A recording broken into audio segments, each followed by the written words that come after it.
Hi there, this is Ron Reid, and you are listening to the Matt Balaker podcast.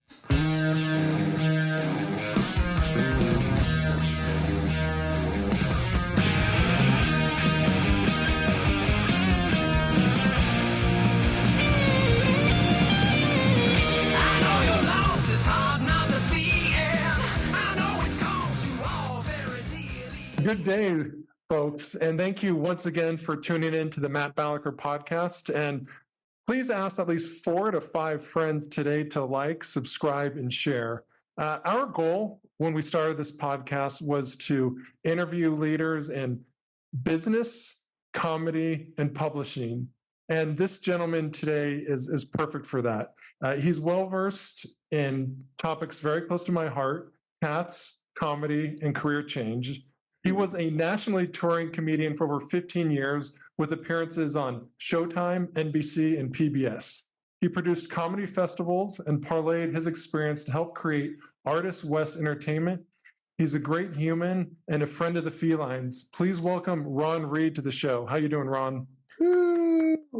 He's great. We love him. I'm good, Matt. Thank you for asking. Thanks for asking me to be on. I'm happy you accepted my my invite, but let's get right to it, Ron. I have 2 cats. Any tips on helping keep them off countertops? Well, I have 2 cats as well. An ancient 15-year-old long-haired white cat. And then we got a pandemic kitten. Which both which we regret to this day. I mean, not totally, not 100%, you know. So Ron Reid says, "Don't adopt kittens." Is that what I gather? No, you don't need another cat. No matter what anybody in your household says, you do not need another cat. So how were you influenced into taking on another cat, Ron? I play tennis, and there's a tennis pro that his wife, the tennis pro's wife, volunteers at a pet rescue place. It's called Rescue Me. And she said, "I am fostering 3 of the cutest kittens. You should," and I said, "Don't tell Renee," that's my wife.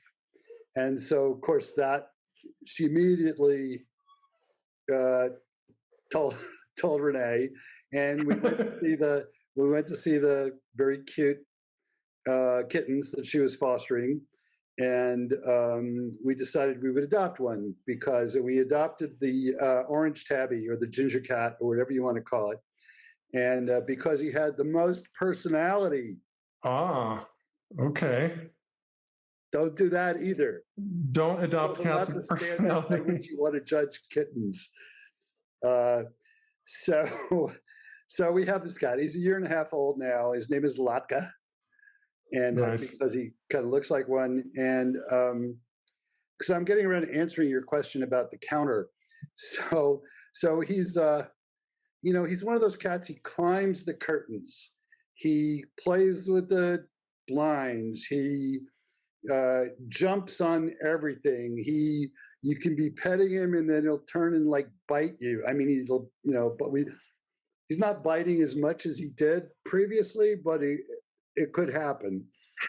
And so, but I have taught him one thing, and he goes on everything. He gets up on the entertainment center and gets behind the TV and plays with the wires and knocks shit off. And anyway, what was I getting? Oh, so I have taught him this thing. I go down and I snap my fingers.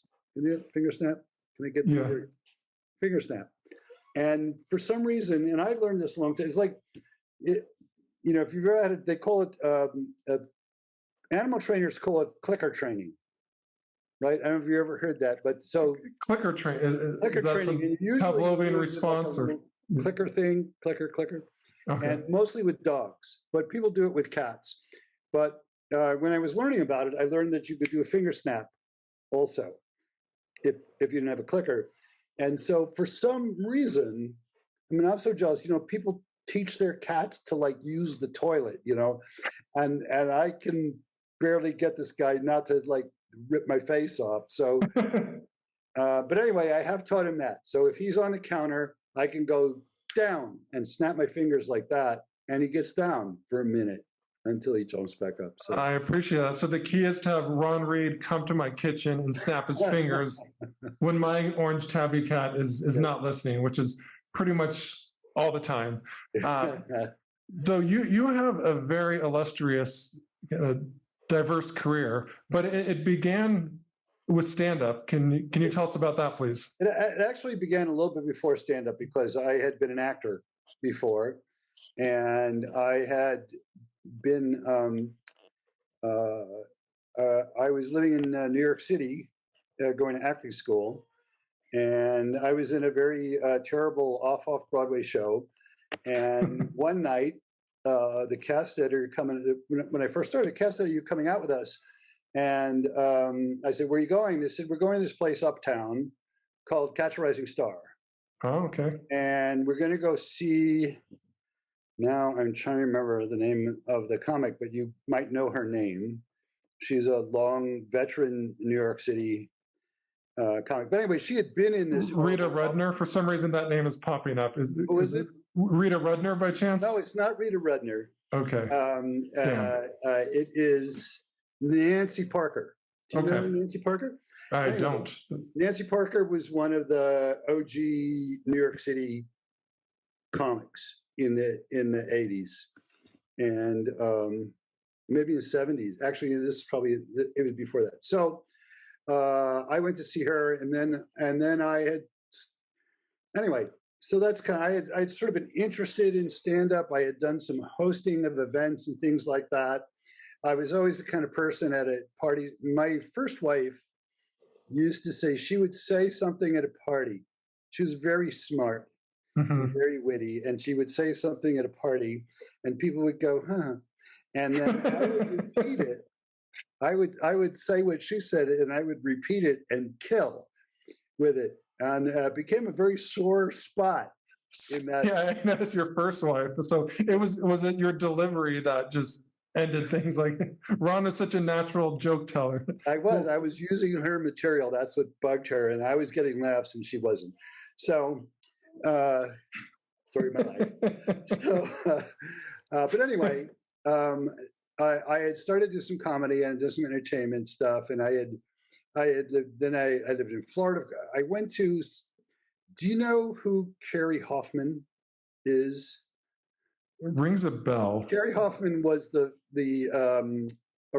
owner and founder of Stand Up New York. Okay.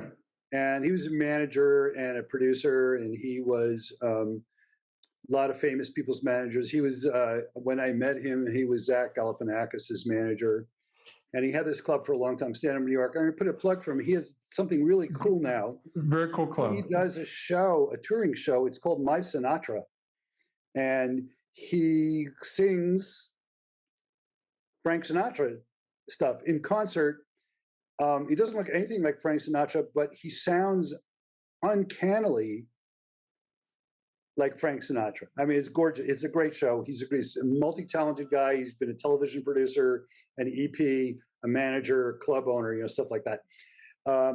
Where am I going with this? Here's where I'm going with it.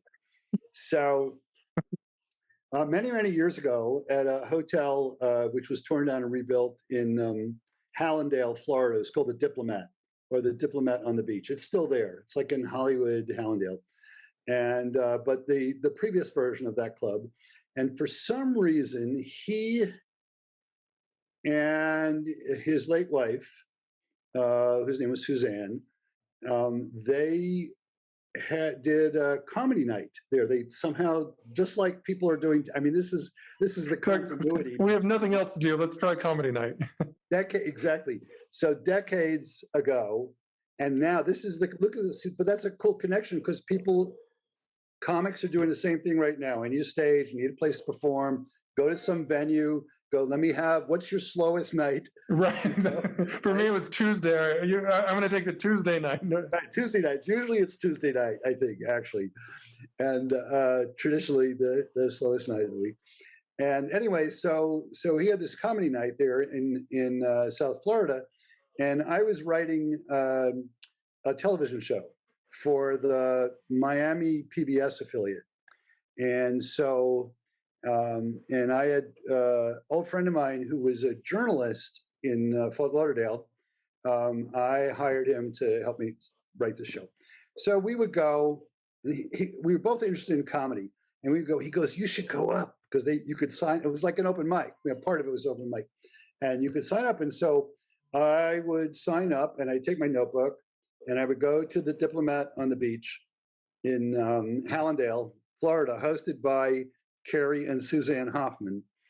And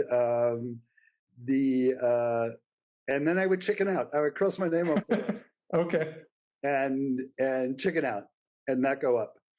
And I'm still in touch with Carrie Hoffman, and I have been over the years. We worked together on a project in Aspen one year, and a number of, anyway, so back to you chickening out. I want to hear that. So you're afraid to go up in front of these uninterested open mic audience members, I gather. No, I just didn't want to, the thing of, I had done, like I said, I'd done a lot of performing, and I had a lot of confidence, and I had a good stage presence.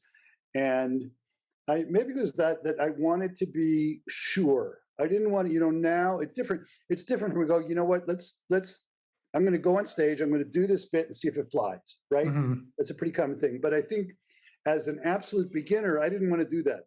I didn't want to see if it was going to fly. I didn't want to fail. I think that was probably, I'm analyzing this in retrospect. I'm not saying this is what went through my mind at the time, but you're sort of the opposite of when you're a working comic, what you do.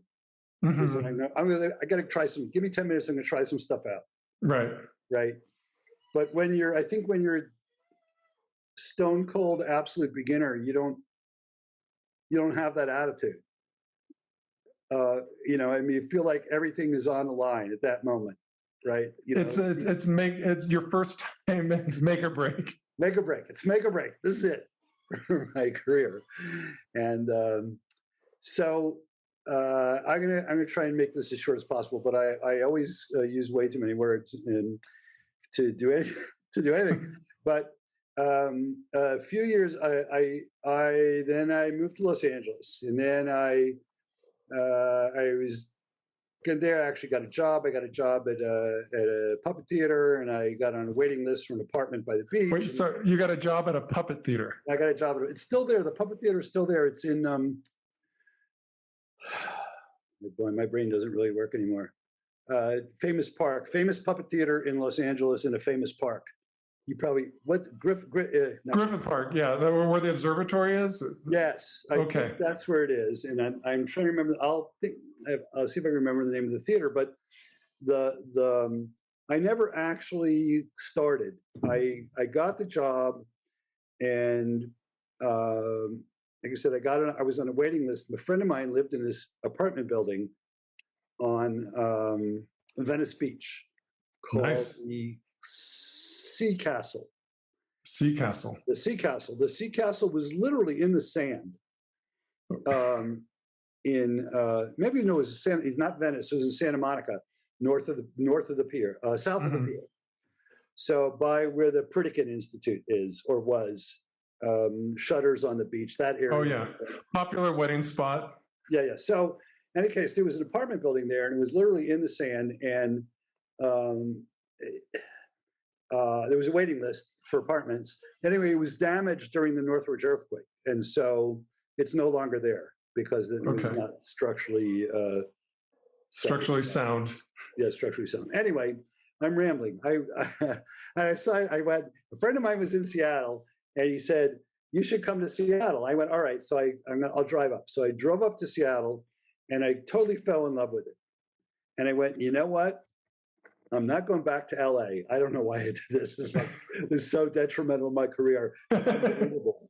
Now I choose Seattle over Hollywood. Well, you're ahead of your time, Ron. Now it's kind of cool to leave LA. Yeah, I guess you're an early adopter. Right? Yeah. So what year was this that you bolted for the Pacific Northwest? I did. What year was it? Yeah. Oh, it was 1981. Okay. So everything that I just told you was actually prior to 1981. So, to anybody's listening to this before you were born, and so my anyway. So I got out. I did it to get out of. I went. You know what? I'm going to get a job. This is a nice place. People are really nice. There's not a lot of traffic. It's very quiet. Life is good. A lot of young single people. There's a new software company called Micro something or other that's going to hit it big. I just have this feeling. Yeah, could be. And so anyway, I went to Seattle and to get out of show business, and I got a job. I got a job for the Marcia Dimes chapter in Seattle in the publicity department, and I bought a car and had car payments, and I had an apartment. And 1981 was a very important year in stand-up comedy in this country because it's when comedy scenes started to develop in cities outside of New York and Los Angeles. So we had it was a handful, literally a handful of people, a dozen, maybe tops 10, 12 people. And at the same time, people were doing that in Portland, Oregon, and people were doing it in Denver, and people were doing it in Phoenix and in Kansas City and various places like that, in Minneapolis. So these Boston kind of had a great scene. Scenes. What? Boston had a very thriving Boston, scene. Of course. Yeah, but I mean, well, Boston, Boston, was a primary like New York and Los Angeles. So you're talking more secondary, tertiary. Yeah, exactly. Mostly sort of mid-size or kind of larger cities around the country. Houston had a really good scene. Florida, in Florida, there was both coast comics and anyway. So that was starting to happen, and so I just kind of got sucked into it again. I took a date to a comedy night.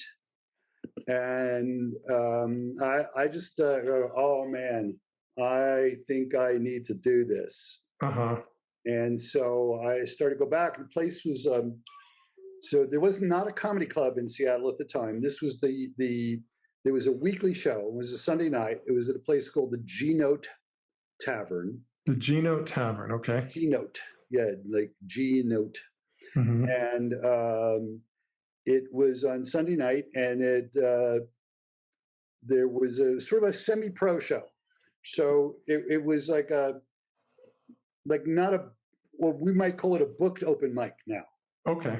All right. So the comics who they had formed a little club, and so people who they were already doing, people who were doing stand-up.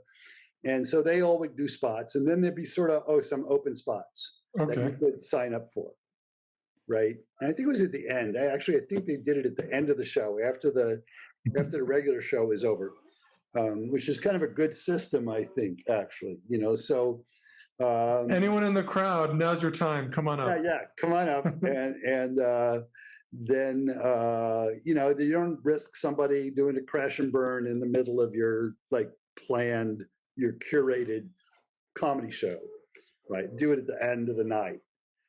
And but anyway, I got hooked again. I started doing stand-up in Seattle, and that's really kind of what happened. I did it as part of a duo with a guy named Carl Warmenhoven, who was also one of the sort of founding fathers of Seattle comedy. And we did a duo show for a while. And then so I'm curious, after your first time, not chickening out, how did you feel? Oh, I killed first time. Wow. So I think it was different though. I was committed to it, and so for whatever reason, and who knows why it went well. I don't know why it went well. Also when you're that new, you don't know why it went well. You don't know why some jokes work one night and they don't work another night.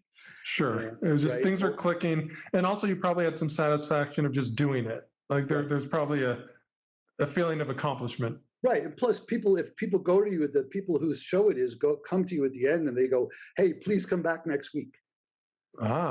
So you're already asked back your first day. Yeah, I was asked that's back impressive. my first time there and at Catch a Rising Star in New York. Those are my two places where I got asked back after my first kind of open mic set, you know.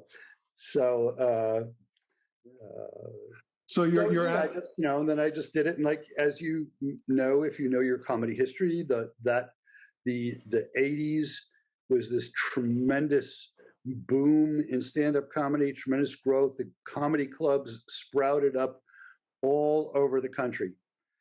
And it was sort of like what Starbucks was to the 90s. That's comedy right. clubs was to the 80s. Absolutely. And then some people, there were operators, they would change. So the Improv started opening clubs in other cities. Mm-hmm. And then there were these club operators that had multiple clubs, in the West Coast. One of the big ones was there was a club called The Last Laugh, and they had a club in San Jose, and they had a club in Phoenix, and they had a club in Seattle and a club in Portland, and at their peak they had two clubs in San Jose, one on each side of town, and there'd be circuits like that. And then there was started to be the Funny Bones in the Midwest. Originally there was just the Funny Bone. It was Funny Bone in St. Louis was one of the kind of primary comedy clubs that drove the scene. Just one club. Seattle had the Comedy Underground. That was the club that was the headquarters of the scene. Those are the clubs that brought in. We had. The first year I did comedy was also the year the Comedy Underground opened. So I got, if you were a local comic, you got to either MC or to, at the very least, hang out, Sure, network. So I got to see and meet Jerry Seinfeld and A. Whitney Brown and Paula Poundstone and all those kind of acts. Yeah, sort of pillars of that time. Yeah. So Ellen DeGeneres, she had a decent career. Has a pretty Harry Anderson, all these sort of just those were the Bobby Slayton, the Pitbull, the Pitbull. They were the A-list of club acts. Not famous yet. But it seemed like at time, and please correct me if I'm wrong, that those not famous yet could still make a living. Oh, we all made a living. That was kind of both the good thing, and then eventually became the downfall, I think, of the scene. And I sort of crossed it. So this was, you could make a living. So those clubs where you would go and tour, and they were week long mostly, 5 or 6 nights, all these clubs. And you could make a living, and there was 3 paid spots per show: the MC or host, the middle act, what we call the middle act, not the feature. Okay. It's really changed. Yeah. No, I don't think so. The headliner is the feature. You're the middle act. So and so 3 positions. So the MC was responsible for maybe 15 minutes up front and 5 minutes in between the other 2 acts. The middle act, 25 to 30, and the headliner 45 to 60. It was a pretty common format. Pretty standardized, yeah. Pretty standard, but they were all paid. They were all paid spots, and so you could, if you got to that middle spot, if you could graduate to that middle spot, you could make a living, and that's what I did. So, at what point did you graduate? To the middle, it was 81. At what point were you? I would say probably 2 years, maybe 83. Let's say 83. Oh, so pretty fast. Pretty fast, and but the other thing was that some clubs had my first paid comedy gig was actually the opener, and it wasn't an MC, so they had a house MC and then 3 booked acts: opener, middle, headliner. Okay. And so you didn't have to MC. All you had to do was do your best 15. And and you got paid for it. You got to stay in the comedy condo and stuff like that. So I got my first job like that was for a club called Giggles in Tampa, Florida. And they had in that opener spot, and I think it was $400 a week. So Wow. pretty, not, Yeah. that was pretty good money at that time. It's one of the few industries where like wages just go down, like even, I know. Yeah, even without right. without accounting for inflation, just the nominal wages. What opener gets $400 a week now? Yeah, none. Zero. So get into comedy, kids. Yeah. So they actually had 3 clubs that they booked. They had a club in Tampa, and they had a club in Sarasota at a Ramada Inn, and then they had another club at a resort called the Tierra Verde Island Resort, which is in the middle of Tampa Bay. Okay. And those were all full weeks. And if they booked you, they gave you 2 weeks in each club, back to back. So my first booking like that was 6 weeks at $400 a week.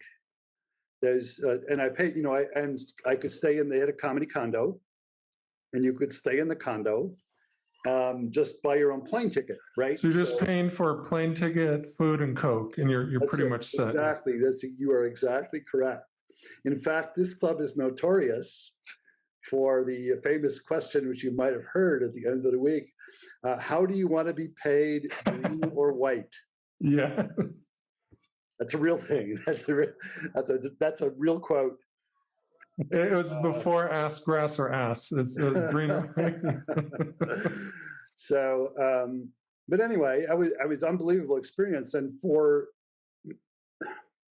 it's funny, as we're having this conversation, these are not things that I've analyzed. I'm just sort of doing it as we go along, because you brought up the thing about why did I chicken out, and then why did I not chicken out, and then so much of, actually, I teach stand-up workshops, and one of the things that I encourage people to think about, and I'm not saying this is an absolute dead true thing, but I go,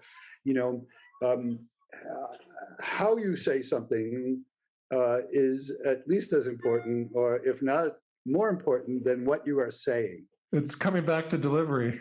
It is coming back to delivery, but the things that go into delivery are, confidence is certainly an important factor, and body language, and body language, and purposeful movement, all those skills. And so if you do those things, this was back to what I was saying, what there was a downfall to getting paid to do comedy and work on the circuit. And because if you did those things, then you could be less than a genius as a writer. And that's true today, of course. Still, there's people who are all delivery, and they're not breaking any new ground in content or anything like that, and not brilliant stuff, but it makes you laugh, and and they look and sound good doing it. So, so back to so you could do that. So if this, for me, to have these 6 weeks and get paid for it and work with, I met Sinbad was one of their recent sort of headliner discoveries, right? And so he was kind of home away from home, and they were one of the first clubs to give him a headliner spot. Sinbad used to get on a bus. He was in the Army or the Air Force, I can't remember. And when he got out, he would get on a bus and go to comedy clubs, various places, various other cities, from Kansas City. I don't know how he got to Kansas City, because he's from Michigan originally. But anyway, the point of the story is that he would get off a bus in some city and go to the comedy club, and go to the owner, go, give me a spot, and don't pay me. Go, but if I do good, then you have to give me a booking, right? And he was betting on himself. Yeah, he did, and that's what he do. You just go, which is actually a great technique for other. I did that too, in a different way, and not. Yeah, but anyway, so he was great. He was a great so there was so I would go back to this club, for a few years. There was a thing where they would have me back, and I became a favorite, and I was an opener, and then I was a middle, and I was a headliner, because there also was this meritocracy at the time that you could do that, right? And so you could become a headliner without, and for a couple of reasons. One is that people came to the club because they were going to a comedy club, and not like today where you have to fill seats. Right. It was more the venue was the draw versus the performers. That's a good way of putting it. The venue was the draw, and so you could do that. You could become a no-name headliner. Yeah. At a club, and so all this period of time, and I guess this went on for about 7 or 8 years, or maybe even a little bit longer, into the early '90s, sometime. But just then you kind of went like this. There was a contraction, yeah. Yeah, one of the downsides, well, the demographic of the audience changes in a decade, right? They go from dating to having kids and staying home and watching TV.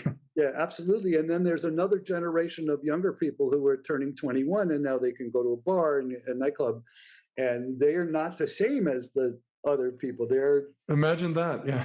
So anyway, so the downfall of that scene was one of the things that, and I don't know whether it actually contributed to the downfall or just something that was organic, is with the demand exceeded the supply for a period of time.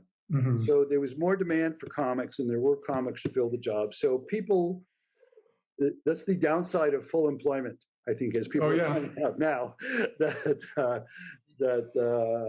Anyway, so people, and I actually would include myself in this group, because I don't think I was any great artist as a comic. I was a pretty good comic, but anyway, you didn't have to be a great artist, and you could get work. And then sometimes the clubs would have to bring in people that were less than great artists, way less than great artists, and, people who were derivative and stole material and were cheerleaders, right? Just people without the. They didn't hone their craft. They just not ready for prime time. Maybe they did hone their craft, but they didn't create art. Yep. And I don't mean to be corny about stand-up being art, but of course it is, right? So, and that's the great comics, the people that we love and that we cherish and we talk about all the time, and that you wrote a book about. And that book is Greg Giraldo, A Comedian Story. Buy 17 copies. Go ahead. It's quite a good book, and a very good story. Well, not a good story, but an interesting story. And that Norm Macdonald, who recently passed away, and who there was just a tribute to, and he's still on people's lips, just mourning him because of the art that he created, and it was a special.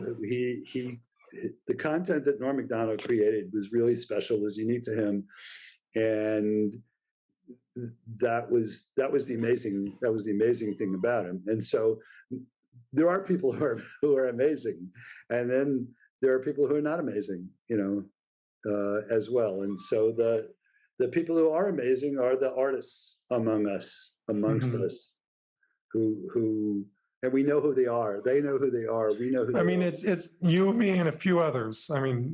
Yeah, that's right. Of course, there are a couple others besides Matt. A handful, yeah. Yes, not many, but a couple.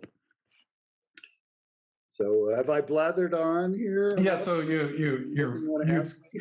toured with these artists. You climb up the ranks to being a no-name headliner. Yes. But then the 90s hit, yes. And you had been used to kind of easy money, for lack of a better word. Yes. But then things change. And yes. How did you change with that, Ron?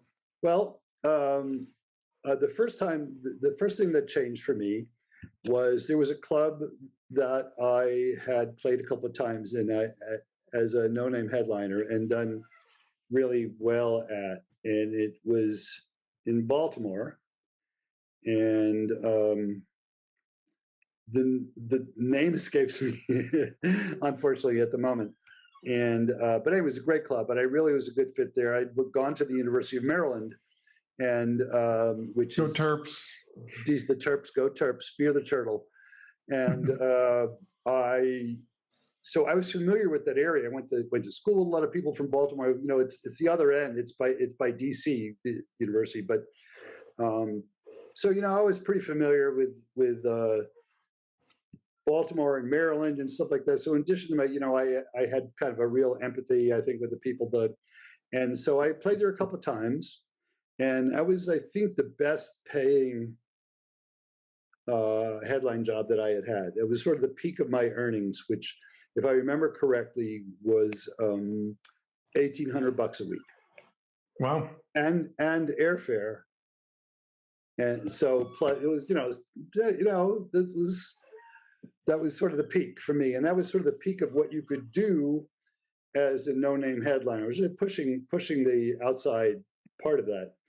And then I called them for a booking the following year, and they went, okay, we can't give you 1,800 though. But we can give you they go, well, you know, a free Diet Coke. That's right. We just essentially I made a door deal.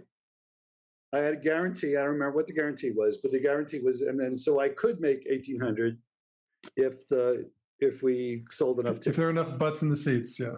If there were enough butts in the seats. So this is kind of where we're going with this, and that because it was the beginning of a new era.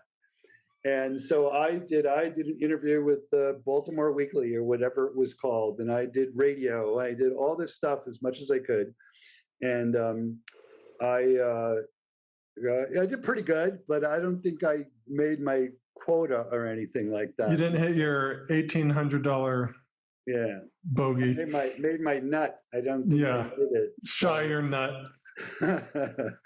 And so at that point, it was not profitable for either me or the club to do a return date, you know. And I was getting tired of it anyway, and I had a young child. And so I'm not saying that was the incident that did it, but then I also started the fun started to go out of it. I mean, it had started long before this to go out of it. And that's another thing. It's a very hard job, as you know, being a stand-up comic. It's weird to say that, but it's incredibly competitive. It's lonely. It doesn't pay well at times. You know, yes. There's always new people trying. You know, it's one. I don't know if it's like the most difficult job, but it's up there. Yeah, and in entertainment, I mean, that's kind of the way the entertainment business is. Kind of in general, sure. It's not unique to stand-up comedy, and you know that where that it's tiring to do that. And to it's essentially just for open that calendar up and go, I have nothing past August. Right. And it's all your own work, Ron. Like if you run a business, you can kind of hire people and build widgets. But then you changed, you created what I seen the Artist West Entertainment. Yeah, so it's actually, but how that happened. That sort of was the beginning. I started to get into the business end of comedy. And I did various things. The club ran, you know, had clubs, and then I managed. I think I met you actually, however many years ago it was, where I had this sort of roster of young comics, really young comics, and really new, but people who were gonna be good or were good, you know. But that's a real challenge, you know. It was a good idea on paper, I think, sure. to manage young comics who could take off. And we're just, you know, in sort of an era where, you know, sometimes development people would just like snag a young comic, right, you know, and sign him to a deal, and we're going to develop a show for you. Right. And I mean, there were even sort of competitions like that, where a studio or a production company go, you know, we're looking for the next I mean, that happened with Greg Giraldo. I mean, it was in the mid 90s, but he did well just for laughs. And then it was exactly what you're saying, Ron. Let's develop a show around this guy. Right. Yep. That's what it was. And so, but this is later on. I mean, this is a number of years later, but I was sort of, this was sort of at the tail end of that. And, you would go to hang out somewhere in the bar at the Improv and people go, they're just not giving deals like they used to. The day when you could just walk in and get a deal.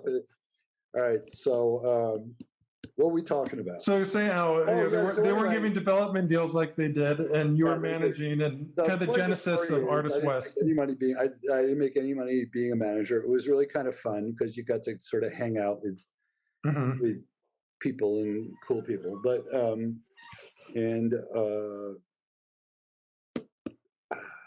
so you're not. A friend of mine said, my friend Steve Smith, my old friend, who I had started doing comedy with in Seattle, but he moved to Los Angeles in the early 80s, and quite successful. He was in Nightmare on Elm Street Part 2. Ooh. He got killed. and based on that, he starred in a movie. He was given a script, and it was called Slaughterhouse Rock. Slaughterhouse Rock. I think that's what it was called. I have to look. Maybe I hope I didn't screw this up. I have to look it up. But in any case, starring him, indie film. And he did TV shows. He gets those. He's one of those people that on social media, and they'll post their residual checks, and they're like for 71 cents. Right. I'm sure you've either done that. You have friends that have. Oh, sure. It. Just look, I'm rich. I'm famous in Korea. 71 cents. And so anyway, he had been doing cruise ships. He had been doing stand-up on cruise ships. And this is in the mid-aughts. He'd been doing it for a while. But this is when this sort of happened, mid to late aughts. And he was finding other comics for the cruise lines because they wanted some. So he would pick, a couple of people, good people he knew, people were good.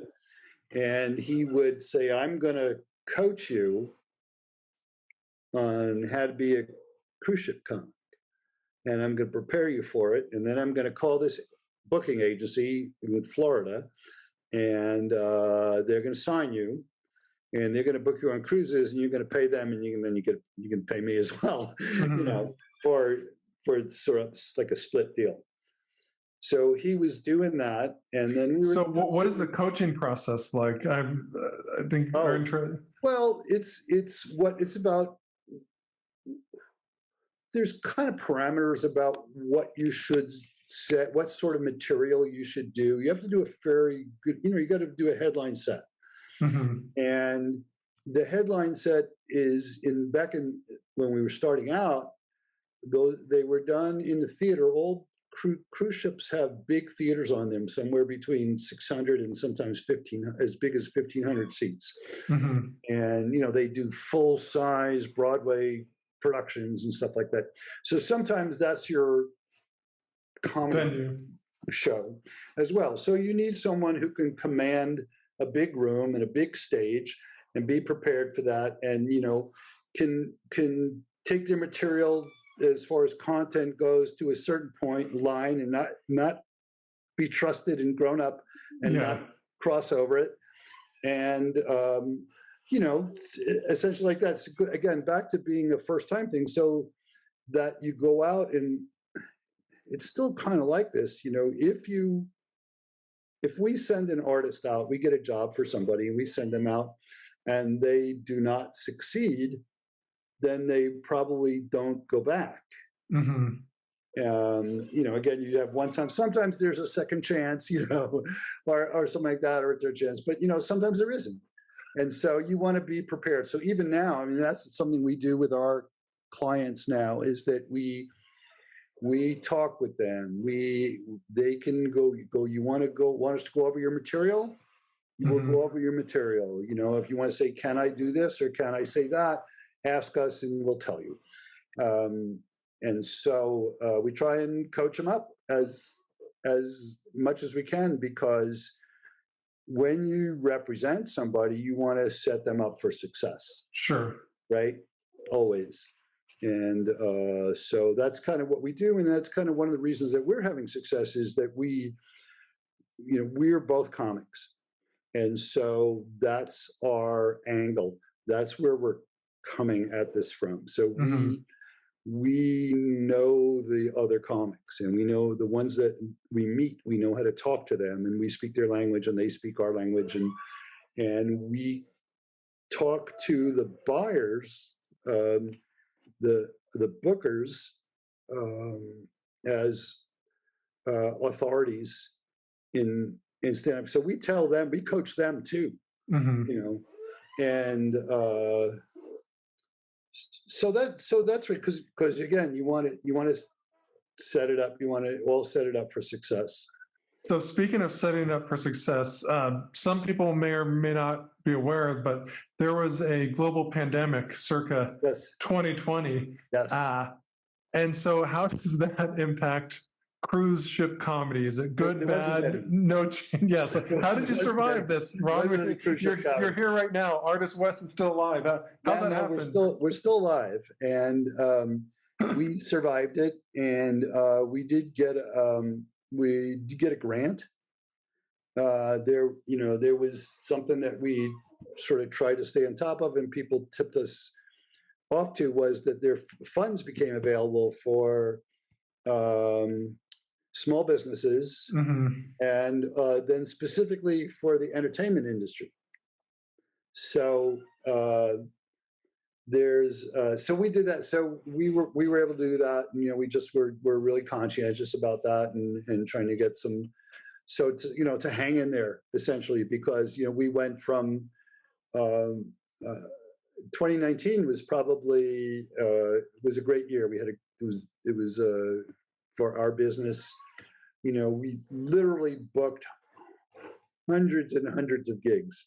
And it wasn't just Lamont Ferguson, like other people were performing at him. It was not just Lamont. It wasn't. He's great, but there was other people. Yeah, Lamont Ferguson is extremely successful. Oh yeah, I know. Yeah. No, I just say he took to it, and it took to him, and this is he's such a pro. I love him. He's a pro, and he's a great comic, and he's really interesting, and he's original and creative, and sort of living proof that you can be a great comic and do this for a living, and you also can make a living on it, because it's sort of it's a throwback in that how many people come to your show is not immediately impacted. It's more, do you have the chops to entertain these people for however long you're up there? Right. And so there's that, although you do have to have it, because you repeat the shows, if people stop coming to your shows, it's not a good thing. But they do, the audience is there because stand-up comedy is so ingrained in our culture now, unlike kind of when I started, where it was a novelty, like you were saying earlier about people, the club, the comedy was the attraction. The club is the attraction, not so much the performer. And it was such a new and interesting thing. And so now it's part of our culture, and it's part of our entertainment scene all across the world. Literally, we've exported this art form to like everywhere in the world. I really think of it as an essentially American art form, stand-up, kind of like jazz. I'm not saying there isn't stand-up, but there wasn't stand-up in other countries. There were here and there, but it was honed and tuned here, probably more than other places. As a cultural force, it is an American phenomenon. So people come on cruise ships with a very high level of expectation of what the entertainment is going to be, because that's what they do in life. If they go to a comedy club or a comedy show or theater in their town, or in Las Vegas when they visit there, or whatever, they want that quality of entertainment. And then there was a time, and not too long ago, and people still say things like this. I mean, there was a pejorative, there was a derogatory term in my era that people used to use, which is boat act. Yeah, have you heard people say I've that? heard that, or cruise ship comic, which I'm like, that sounds cool. Yeah, but boat act. He's a boat act. Yeah, It was not a compliment. No. But it's become a place where when I talk with, sometimes I meet people, they go, "What do you do?" I tell them what I do, and they go, "Are any of your clients famous?" And I go, no, they aren't, but they're as good as, it's a funny business. The entertainment business, she is a funny business. She is. Yeah. She is. There are people, you have to be fortunate as well as good. Yes. And so, and not everybody has that piece of good fortune, and does not affect their skill or their talent, right? And they just don't have that one or two pieces of good fortune. Yeah. It's true. It's like a lot of the quote unquote famous comedians are famous because of acting, whether it's television or movies. Right. It's not so much for stand-up, and there aren't many other forms of entertainment where, in order to get famous in that, it's like, in order to be a famous basketball player, you don't get really good at lacrosse or something. It's kind of like, okay. Yeah, no, that's a good analogy, Matt. It's a good way to put it. I hadn't really thought of it. That, of course, that it is. You have to become. And that's back to it's related to the butts in the seats concept.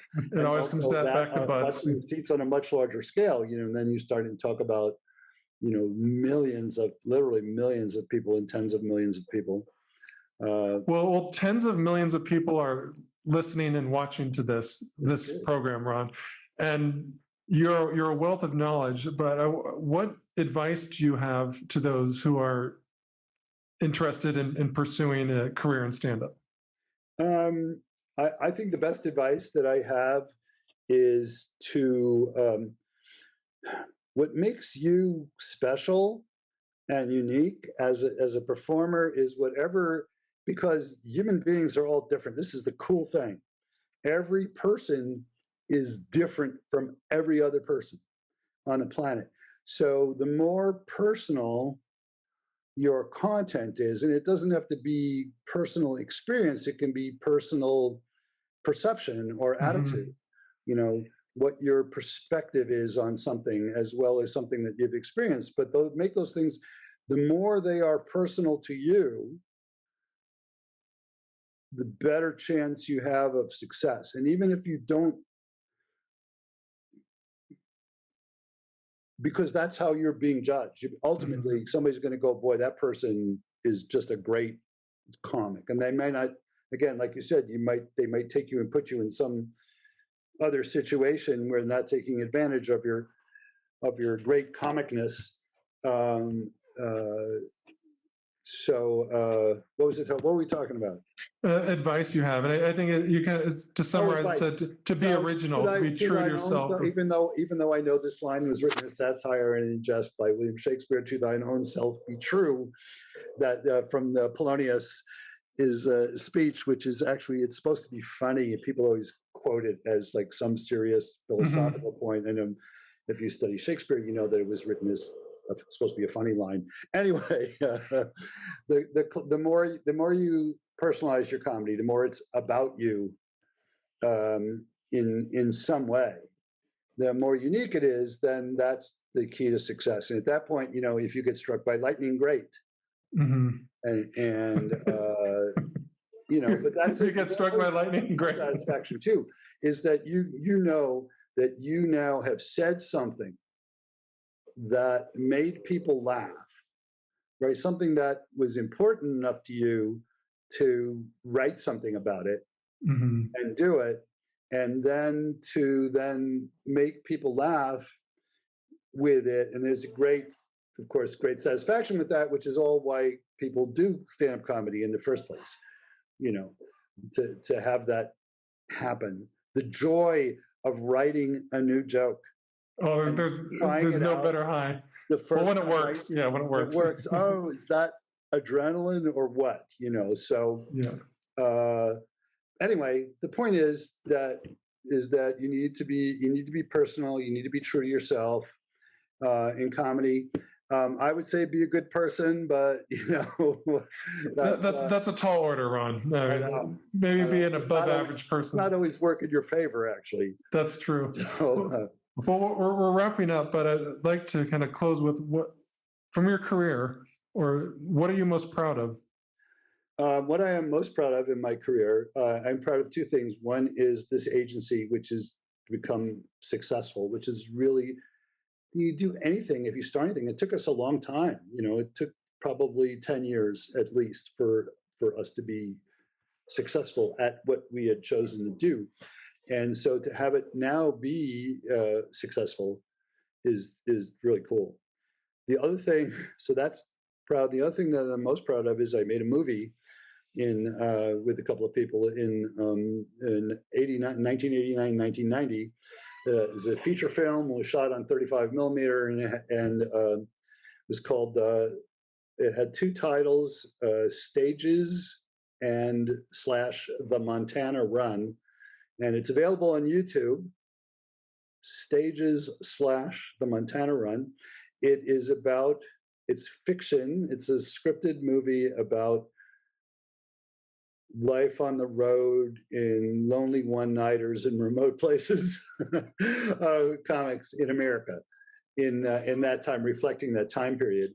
And it was written co-wrote it with a guy named Randy Thompson, a guy named Dan Lishner, the late Dan Lishner. And Randy Thompson was the director and wrote the music of the film. And it won some film festivals, and it got a distributor, and it got national distribution, and it opened the night of the Rodney King riots in Hollywood, in Los Angeles. So that put sort of a crimp in things.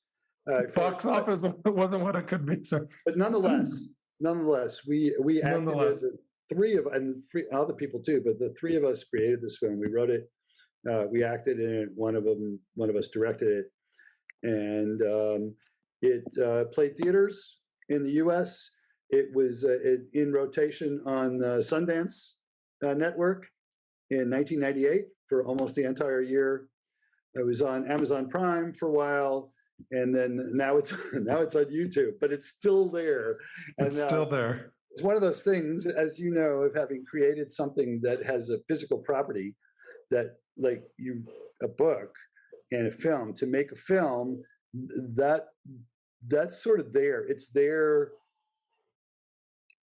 for not for eternity, but whatever the life of something digital. Pretty damn close to eternity. Let's hope. I know. And but anyways, people do it. People still see it, and we have a webpage for it, and we'll be sure to link. We'll link to that. Really fun to do, and so I'm really proud to have accomplished that. I mean, to a feature film. Well, that's a nice thing to have in your resume.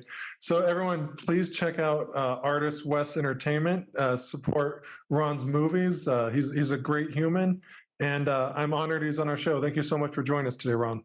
Thank you for having me, Matt. I really appreciate it. Thank you very much. Thank you for listening to this episode of the Matt Balaker podcast. To learn more, please check out mattbalaker.com and encourage your friends to like, subscribe, and share. Really appreciate it.